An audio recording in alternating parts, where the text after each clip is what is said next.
आपण advance rent हे compulsory केलेलं आहे की प्रत्येक महिन्याचा ॲडव्हान्स रेंट हाच स्वीकारला जातो. त्यातही जर तुमच्या रेंटची तारीख ही 10 तारीख आहे तर आपल्या ऑफिसमधनं टेनंटला रिमाइंडर जातं 5 तारखेला 7 तारखेला that your rent is due.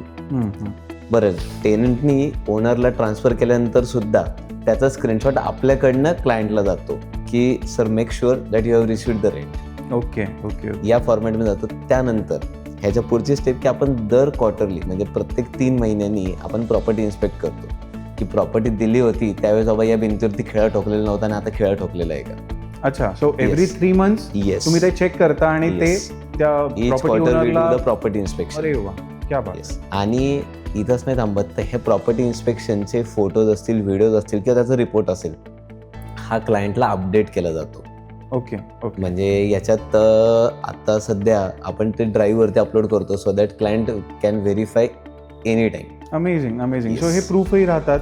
So eventually जर एखादी गोष्ट त्यांच्या घरामध्ये त्यांच्या नकळतपणे घडत असेल तर त्यांना इझिली ती कळतेही.